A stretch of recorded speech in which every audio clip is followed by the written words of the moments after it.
O, Nefel Dad, ni'n diolch i ti am ddiwrnod newydd yn dy gwmni di. Ni'n diolch Arglwydd yn bod ni wedi deffro bore yma eto gyda'r gallu i ddod i digeisio di. Lord, we just thank you that we can come together to worship you this morning. We acknowledge that not everyone has that privilege. And we thank you that we can come freely to worship you, to sing praises later on to you, and just to enjoy fellowship with you in your word. And so as we come before you, we pray that we'd have the right attitude of heart as we come, that we would come to submit to your word and to your will and to your ways. Lord, help us in our walk with you to live obedient lives for your glory, and by doing so to be able to enjoy walking with you. Felly Arglwydd, bydd gyda ni a bendithio ni nawr ar gogoniant a mawl I ti. Amen. Well, we're going to start by listening and singing in our hearts to a new song. It's a song we don't know, and it, I think, will set our hearts right before the Lord as well as we think of looking at his word today.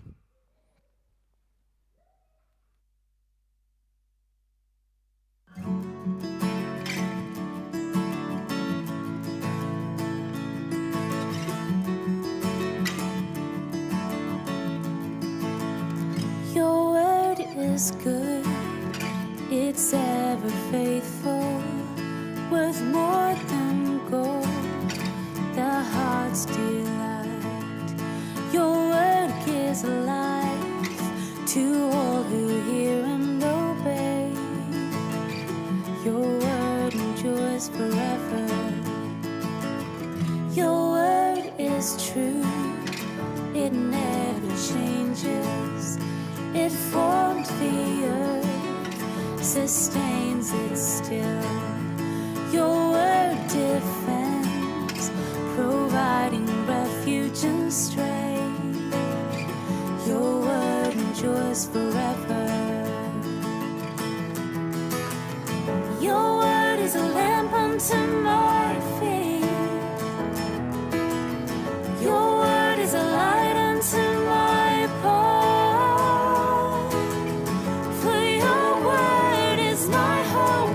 My joy and my song, your word endures forever. Your word transforms, it lifts the humble, rebukes the proud, protects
Well, we're going to turn straight away then to the Word, to the Lord's Word together.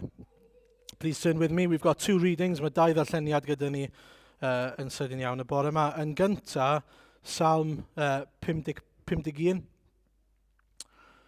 adnod 10 ymlaen.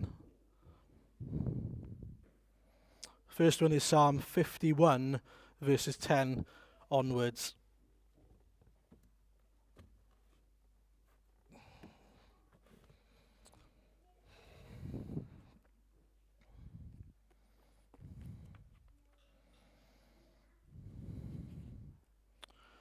Now, this is thought of more as a prayer than to study on really today. So listen and study the words carefully. Create in me a pure heart, O God, and renew a steadfast spirit within me. Do not cast me from your presence or take your Holy Spirit from me. Restore to me the joy of your salvation, and grant me a willing spirit to sustain me. Then I will teach transgressors your ways, and sinners will turn back to you. Save me from blood guilt, O God, the God who saves me, and my tongue will sing of your righteousness. O Lord, open my lips, and my mouth will declare your praise. You do not delight in sacrifice, or I would not bring it. You do not take pleasure in burnt offerings. The sacrifices of God are a broken spirit, a broken and contrite heart. O God, you will not despise. In your good pleasure, make Zion prosper. Build up the walls of Jerusalem. Then there will be righteous sacrifices, whole burnt offerings to delight you. Then bulls will be offered on your altar. And then Ezekiel 11, verses 13 to the end of the chapter. I'll read in Welsh, it'll be in English on the screen. Ac fel yr oeddwn yn proffwydo, bu farw Pelateia fab Benaia. Syrthiais ar fy wyneb a gweiddi a llais uchel a dweud, farglwydd Dduw, a wyt am wneud diwedd llwyr ar weddill Israel.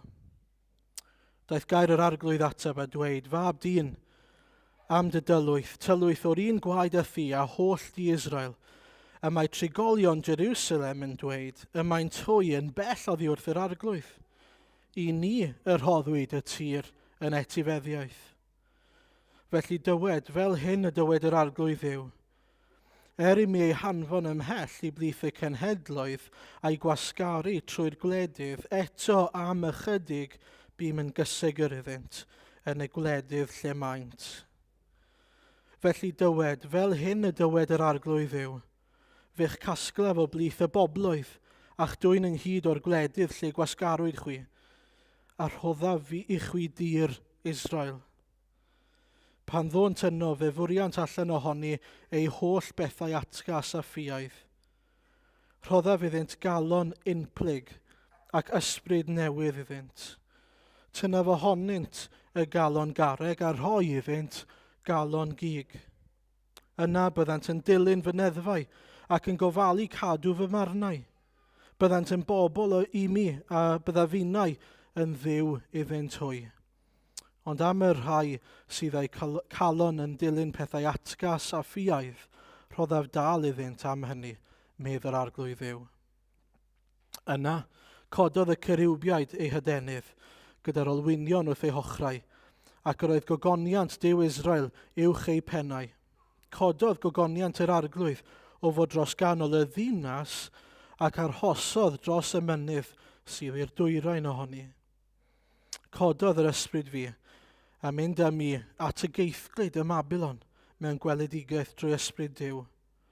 Yna aeth y weledigaeth a gefais oddi wrthyf, a dywedais wrth y caethgludion y cyfan a ddangosodd yr arglwydd i mi.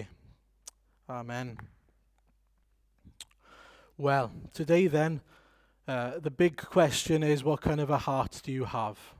A'r cwestiwn mawr heddi, pwy fath o galon sydd ganddo ni? Dyna'r cwestiwn pennaf mae'r darn yma yn ei godi, ynddo fe? This is the main question that's raised from this passage, essentially. But just to recap what we heard last week, we looked at chapters 4 and 5 of Ezekiel, and we saw that Ezekiel was given four acts to play, if you like. And so he was supposed to draw a picture of Jerusalem and sort of almost play soldiers and war with them, showing what was going to happen. Then secondly, he was supposed to have a lie down. He was supposed to lie down on his side, bound up. In other words, saying, this is why it's happening, because of your disobedience. And this is the position you'll be in. You'll be bound. You'll be unable to do anything about it. Then the third picture, go on a diet. This is how bad it's going to be. So he was told to eat very little and drink very little for the 430 days. Again, showing there'll be famine in the land. And then fourthly, have a shave. Picture again of shaving his beard and his head, and then the hairs being divided, if you remember, cut up by the sword and burnt and all sorts of things. Showing again, this is how it's going to end for Israel in effectively death. But we also saw a glimmer of hope, that there were a very little pieces of hair that were kept in his pocket, as it were. And those were sort of the promises of God that there will be a remnant saved by God. Yn yr astudiaeth ac yn y grŵp T, wnaethon ni edrych ar benodau 6 a 7, lle mae Duw yn defnyddio geiriau tro yma i ddisgrifio ac i esbonio pa fath o farn a cosb barnol sydd i ddod. Ac eto, ni'n cael llygedyn o obaith y bydd gweddill yn cael ei cadw yn fyna hefyd, mhenod 6. So today then, we're looking at the next scene, if you like. So chapters 8 to 11 is all one scene, one big episode, if you like, of his life and what's going on. So there's 14 months between chapter 7 and chapter 8 since the last conversation.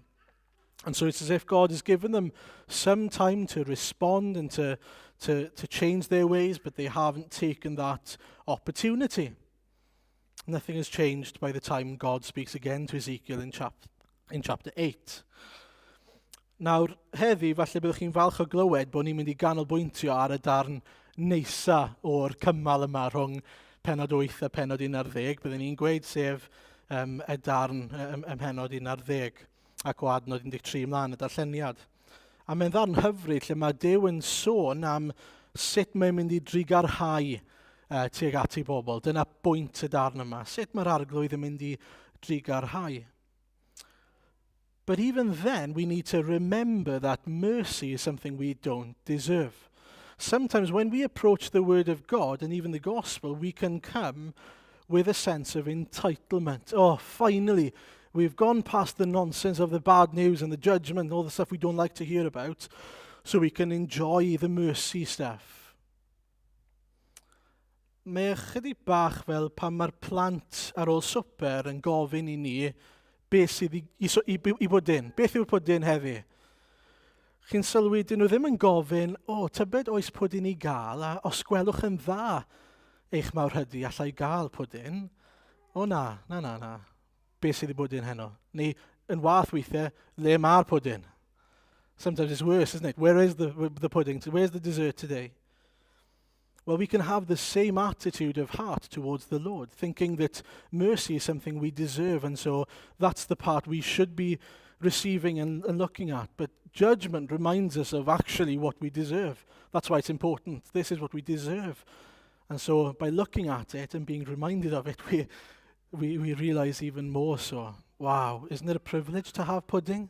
Isn't it a privilege to have mercy and grace from the Lord Jesus? So, let's look firstly then at what happens in chapters 8 to 11, just to give us a brief idea very quickly. Ezekiel here has another vision from chapter 8 onwards.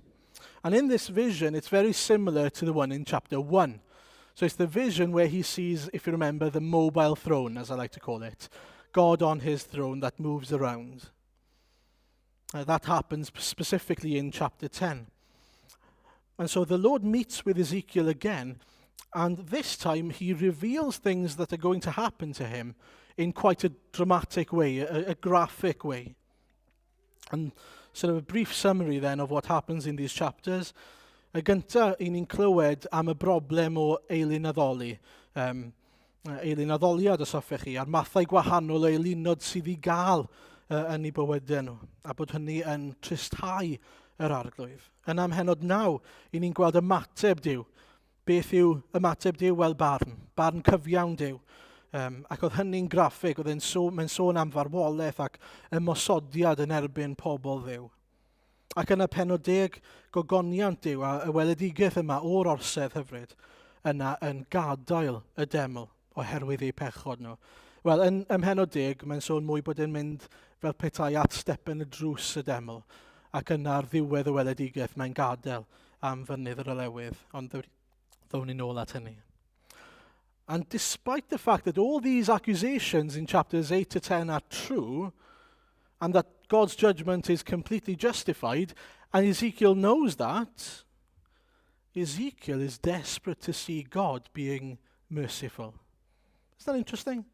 Despite the fact that he knows everything he said is true, he still asks 2 questions. Mae'r cwestiwn cyntaf yn dod yn Ezekiel 9, mewn ymateb i y disgrifiad graffig yma o farn Duw. Felly, tra mae'n gweld y darlun o bobl yn lladd yr Israeliaid, mae'n dweud, tra oeddent yn lladd a minnau wedi fy ngadael ar fy mhen fy hun, syrthiais ar fy wyneb, a gweddais a dweud, o arglwydd Dduw, a ddistriwyd i holl weddill Israel, wrth dywallt y lyd ar Jerusalem. And the answer by God is this. He answered me, the sin of the people of Israel and Judah is exceedingly great. The land is full of bloodshed, and the city is full of injustice. They say, the Lord has forsaken the land, the Lord does not see. So I will not look on them with pity or spare them, but I will bring down on their own heads what they have done. And so, quite justly, God says, they deserve it. Maen nhw'n heiddi barn oherwydd eu pechod. Gall yr arglwydd ddim derbyn y math yna o ymddygiad. Mae'n dweud yn Nahum 3, dyna beth o'n i'n trio cofio yn yr grŵp T. Nahum 1, adnod 3. Mae'r arglwydd yn araf i ddigio, ond yn fawr o nerth, ac nid yw'n gadael yr eog yn ddigosb. So God is justified in what he does, and they aren't deserving of mercy and grace. That goes against what mercy and grace are. And Ezekiel can't argue against it. And yet, Ezekiel asks the question again. He asks another question in chapter 11, 13. Here it is. Ac fel oeddwn yn proffwydo bu farw Pelateia fab Benaia. Syrthiais ar fy wyneb a gweiddi a llais uchel a dweud, och farglwydd Dduw, a wyt am wneud diwedd llwyr am weddill Israel. Now Ezekiel asks because these visions that he's having of the death, especially of Pelatia, who was apparently a big deal at the time, he was either a leader or a prince in Jerusalem. When he saw him dying, we assume in this vision, it really shakes him up. It really causes him to ask the question, well, maybe he didn't fully realize until he saw the vision. Oh, okay, so God means everyone's going to die. And in his desperation then, he asked the Lord again, are you going to save anyone? Are you going to save some?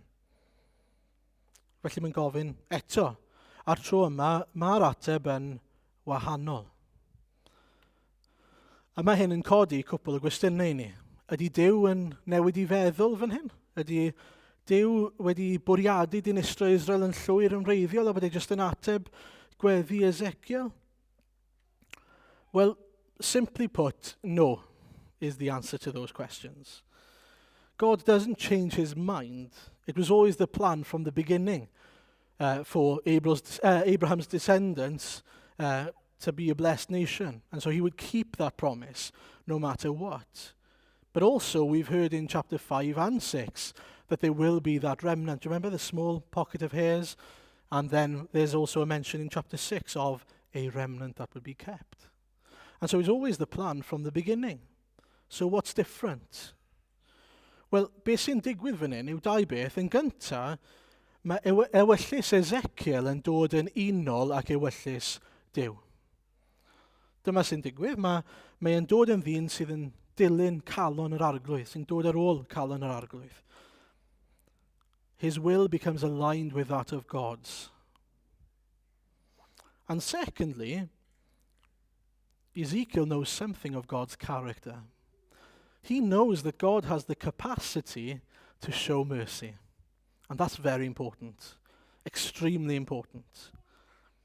Because he knows something of God, he knows how to approach God. It's key to our prayers. If we know that God is a merciful God, we will seek his mercy. If we know that God doesn't have the capacity to be merciful, we won't seek his mercy. Do you see the point? And so knowing who God is shapes the way we approach him. And I think that's actually quite important. I'm going to pause there for a second just for today. I think we need to remind ourselves that God is a God who is merciful and gracious, slow to anger and abounding in what? Love.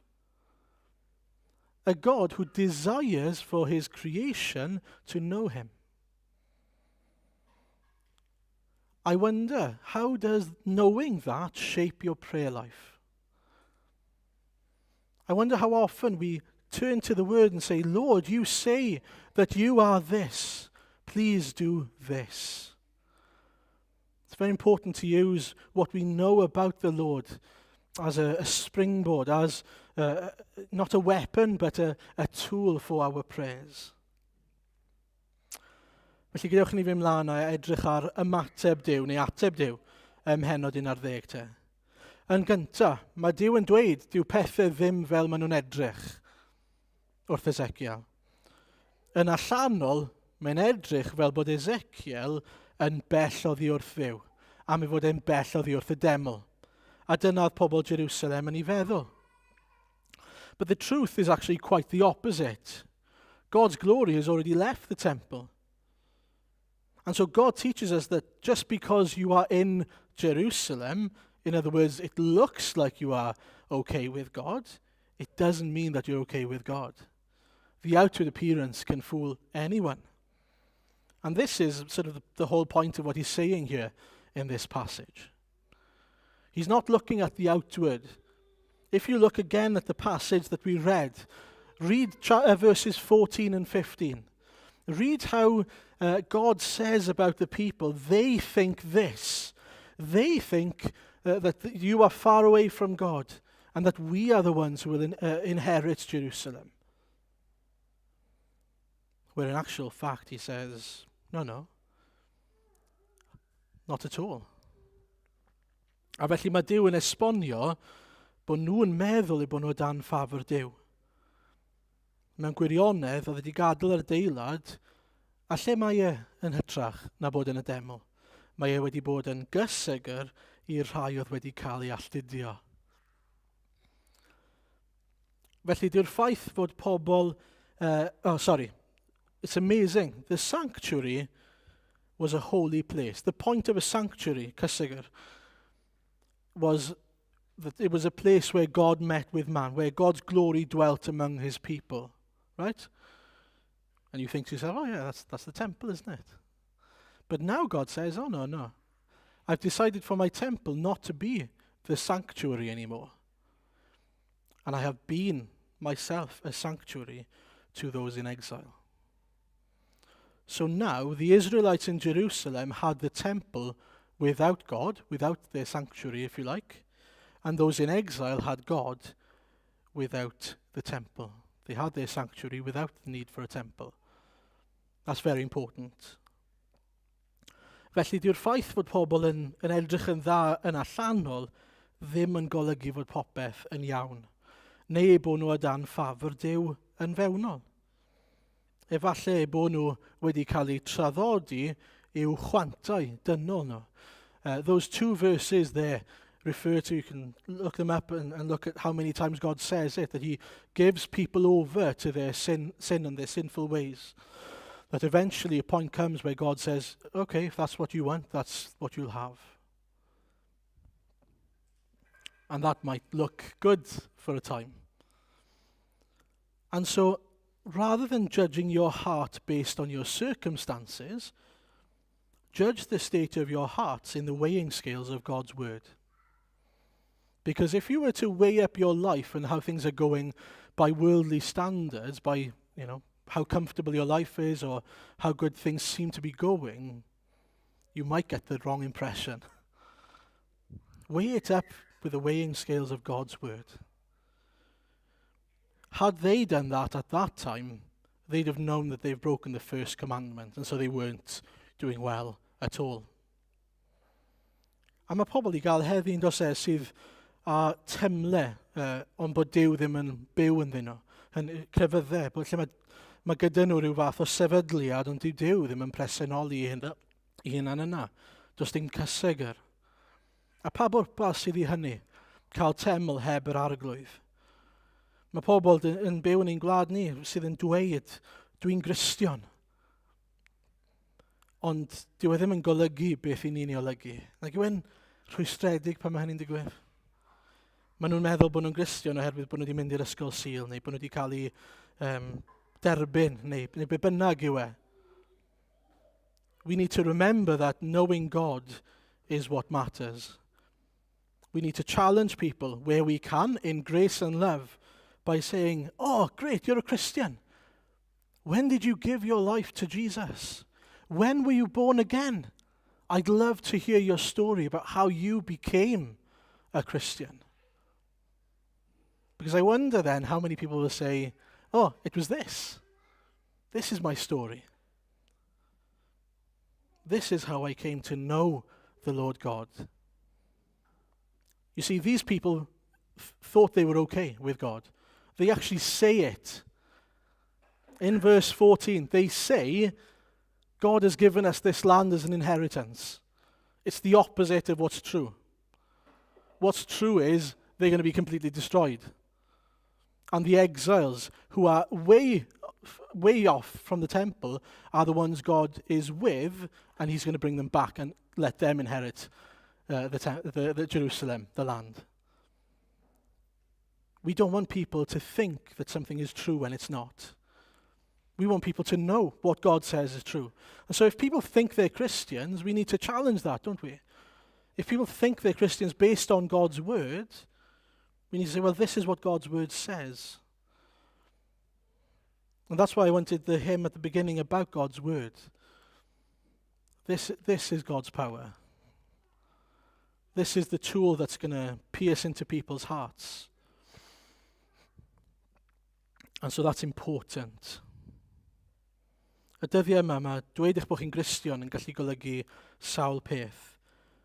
Mae angen ni atgoffa pobl mae nid cweit yr un peth I ni'n ei gredu. I ni ddim yn sôn am fynd i'r deml neu mynd i'r capel ac edrych fel pobl Dduw am mynd bod ni yn Jerusalem a mynd bod ni'n bobl capel. Ni'n sôn am gael ein ail enni. Ni'n sôn am dderbyn Calon newydd a byddwn ni'n dod at hynny mewn eiliad. But remember there, just a side note, God was with those in exile.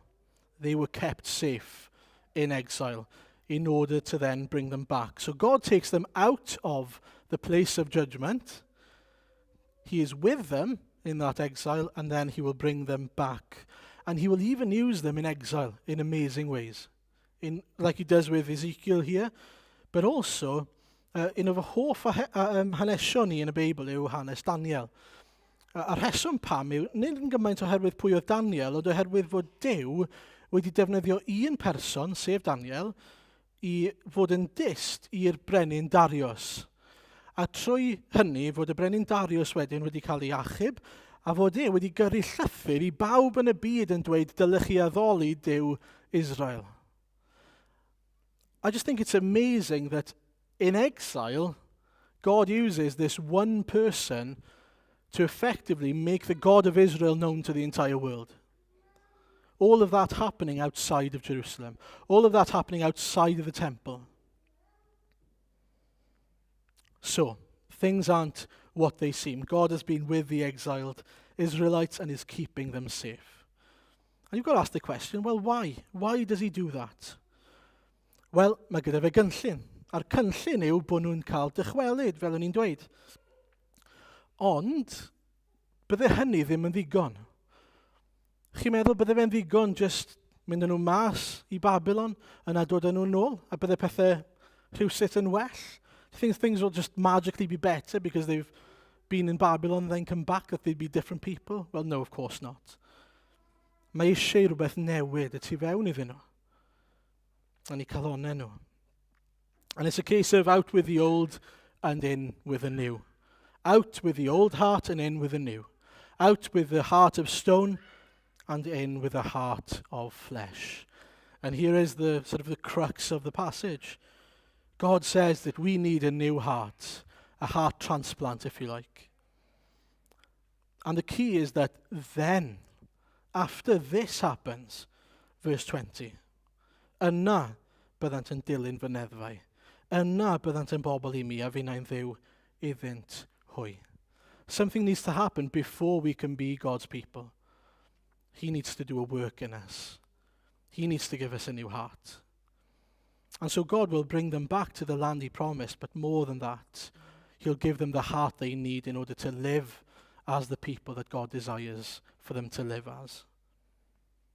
So why not just give them hearts of flesh and leave them in Babylon, you might ask? Why not just give them a heart of flesh and leave them there?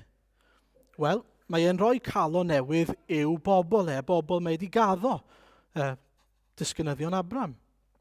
Mwyn iddyn nhw gael yr un cariad tuag at Dduw. Mae eisiau uno y bobl yma gyda'i gilydd I fod yn un bobl, yn un cenedl, mewn undod yn rhoi'r arglwydd yn gyntaf. A dyna yw eglwys, ynddo fe? Un bobl wedi dod at ein gilydd, nid ar wahân, ond yr eglwys yn lleol gyda'i gilydd yn addoli'r arglwydd, yn rhoi'r arglwydd yn gyntaf. A dyna, gyda llaw, pam mae'r eglwys yn gweithio, oherwydd mae'r arglwydd sy'n dod yn gyntaf. It works because God's people have received hearts to love, serve, and live for God. He comes first. He is everything. And if he is everything, we've got everything in common. In Acts chapter 2, it says that they have all things in common. Why? Because all things is Jesus Christ and his church. It's sort of a 2-for-1 deal as well, because along with a new heart comes a new spirit. A spirit, the spirit, that enables us to live as he's called us to live. Not only has he given us clean hearts, he's poured his spirit into us in order for us to be empowered to live as he's called us to live. And of course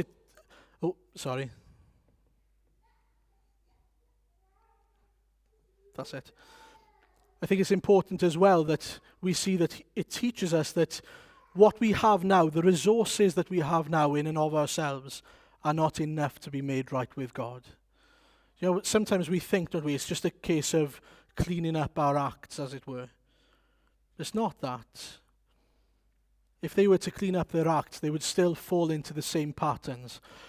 And this is the pattern they had. This is what they always seemed to do. I don't know if you see this pattern in your own life. Whatever God gave them, they started worshipping it. Isn't that funny? Everything God gave them, they treated as their treasure. Rather than treating God as the treasure, they treated the things they were given. Enghraifft, mae Duw yn rhoi arian ag air iddyn nhw. Be maen nhw'n neud gyda'r arian ag air? Wel, maen nhw'n adeiladu llo mas o air a delwau eraill. Maen nhw'n addoli reina'n lle. Mae Duw yn rhoi teml iddyn nhw. Be maen nhw'n neud? Wel, maen nhw'n defnyddio'r deml i roi y delwau yma ynddyn nhw. Ac yna, maen nhw hyd yn oed yn addoli y deml mewn ffordd. Fel petai y deml yma'n rhywbeth sydd yn ei cadw nhw'n saff ac yn ei gwneud nhw'n bobl Dduw. I ni wedi etifeddu y deml yma. And it's the same for us by nature, isn't it? We can make idols of anything in our lives. The things God has given us. Our riches, whether it's little or much, we can treat as our treasure. Our gifts and our abilities, our families, our earthly pleasures, all good things that God has given us, but when treated as the number one thing in our lives, the treasure, we make them God. As Paul says, we are worshipping creation instead of the Creator. A felly, i ni eisiau'r gwrthwyneb. We want the opposite of that. Mae calon unplyg yn galon sydd yn mynd un ffordd, plygu i un person, i'r arglwydd. Calon sy'n bwriadu ac ymdrechu i fyw i'r arglwydd. A dim ond Crist all roi hynny i ni. Dim ond fe all roi bywyd a chalon newydd i ni.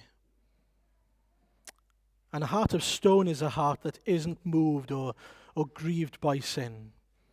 It's a heart that has no care or concern for God, for his glory, for his name. Well, God says that he'd take away that heart and do the best transplant in history by giving them hearts of flesh. A heart that cares and loves for God. Do you see the difference? I wonder what you see in your own heart. Tybed sut mae eich calon chi heddiw? Beth yw cyflwr dy galon di? Wyt ti'n oer tuag at bechod? Wyt ti'n oer tuag at ddew? Wyt ti mor ddofn yn dy bechod nes dy fod ti'n gartrefol yna? Wedi dod i arfer gyda fe? Well, if that is the case, the word here in Ezekiel 11 says that there are two options. That we come to the Lord and accept the offer of a new heart, or that we face the consequences of living in sin and rebellion to God, which is outlined in verse 21, by the way. There's the warning there. If they do not repent and change their ways, they'll have to face God's judgment. A mae'n bwysig bod ni'n gweld mai gwaith Duw yw'r cyfan, nid ein gwaith ni. Fe yw'r meddyg ysbrydol fel petai. Mae angen yr ysbryd i argyhoeddi, mae angen i'r arglwydd Iesu ddod a rhoi calon newydd, ac yna mae angen i'r ysbryd glân ni'n nerthu ni, yn galluogi ni, fyw bywyd i'w blesio fe. Ond yng ngweddi fi, os oes rhywun yma sydd heb ddod a derbyn bywyd newydd, a bydden nhw'n cael ei ailenni. A bydd yr arglwydd yn datguddio i hynny iddyn nhw. And finally then, the vision ends. And God's glory moves, the glory of the Lord moves from the temple up onto the mountain on the east, right? Which is most likely the Mount of Olives. And Ezekiel then is taken from among the exiles to share the message he's just had with them. And what an amazing message it is. Dyma'r neges. Mae Duw gyda ni. Mae'r arglwydd yn preswylio ni'n plith ni. Mae'r arglwydd yn gysig ar ni. Mae'n dod yn ôl i'n casglu ni. I ni'n saff, i ni'n iawn, mae'r arglwydd gyda ni. Mae ei hyd yn oed yn paratoi i newid ein calonau ni ar gyfer pan fyddwn ni'n nôl yn Jerusalem. Gret! Mae gyda ni hyder, cysur. They can now be confident in the Lord. They have peace in their hearts now and joy in their hearts. God is with them. God will keep them. God is on their side. What more do they want?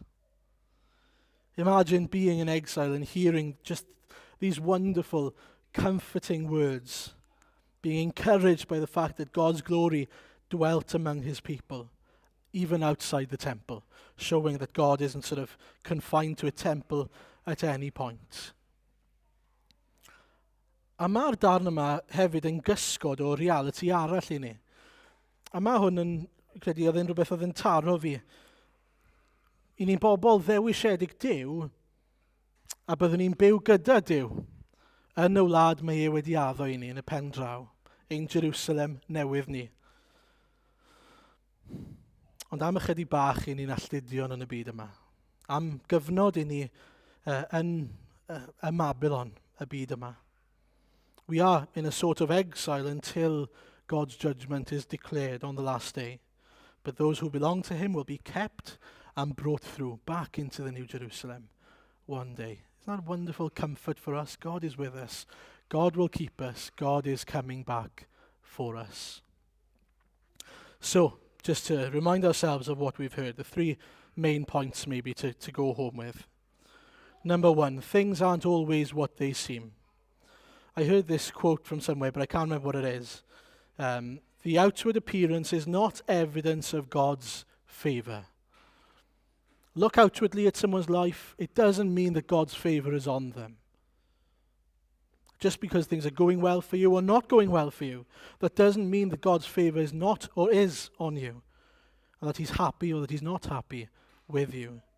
How can we know? Weigh it up with the weighing scales of God's word. This is what tells you whether you are right with God or not anything else. And that should also shape the way we see the lost. And so the way we reach out to people. Because outwardly, we look at people and they go, oh, they're fine. They seem to have a really happy, good life. But then we read the word and it seems you can't have a happy, good life unless you have Christ. And so it's physically impossible to have that full life unless you have Jesus. You see, weigh it up with the word of God and it teaches us things.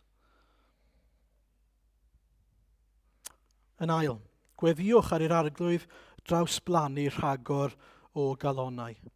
Cofiwch, mae'r arglwydd yn drigarog. Os y'n ni'n gwybod bod e'n drigarog, mae'r gair yn dweud bod e'n drigarog, i ni'n gallu dweud, arglwydd, wyt ti'n dweud am dy hunan, dy fod ti'n drigarog. Arglwydd felly, os gwelid i'n dda, bydd yn drigarog wrth ein pobl ni. I ni'n gwybod bod nhw'n bechadurus, i ni'n gwybod bod nhw ddim yn heiddi fe, ond dyna yw ei unig obaith nhw. It's their only hope, it's their only chance. They need the Lord Jesus, and so we seek his mercy. Thirdly, give God the glory. I've never met, maybe you have, but I've never met anyone who's had a heart transplant who responds by saying, look at what I've done. Look at the new heart I've got for myself. Look at how great my heart is. And I'll be honest, I think I've picked a really good one. Na. Mae pobl yn dweud, dwi mor ddiolchgar i'r person yna sydd wedi rhoi calon newydd i fi. Dwi mor ddiolchgar i'r un oedd yn fodlon rhoi ei galon fy mwyn i. Yr arglwydd Iesu. Bod doctoriad wedi hyfforddi a bod yn fodlon rhoi ei amser i wneud y driniaeth. Diolchgar am gyfle arall ar fywyd. Well, let's have the same attitude towards the Lord Jesus Christ and the work of Christ in our lives. Not falling into the trap of being prideful. Look at who I am. Look at such a good Christian I am. It's exactly the same as if you were to say, look at the new heart I've created for myself. It's just nonsense. Look at what Christ has done in me. Look at where Christ has brought me from the pit to where I am now, to be standing on the rock that is Jesus Christ. What a difference he has made in my life. And so we boast in him and his work in us. And if anyone dares say otherwise, look at how amazing you are, we correct them and we say, no, I'm nothing. But the Lord Jesus, wow, he's something. And he can do what he's done in me, in you. That's the only thing we've got to offer people, is to refer them to the great surgeon that is Jesus Christ, the one who can create a new heart in them as well. And then to live a full life. And what I mean by that is to take every opportunity that we have to exalt Jesus, to praise God, to enjoy God, to obey him. It's what we've been created for, to know, love, and enjoy the Lord Jesus. So to live life to the full, to the max, is to do exactly that. Not to waste time on other things, but to enjoy the Lord, to obey him, to love him, to exalt the name of Jesus. And so again, search your hearts, but in a different way this time. Am I using my time well? Am I spending my life doing the things that enable me to live life to the full? Or am I wasting my life? A great book on that is a book called Don't Waste Your Life by John Piper, which might help you to live life in obedience and enjoying your salvation for his glory and praise. Amen.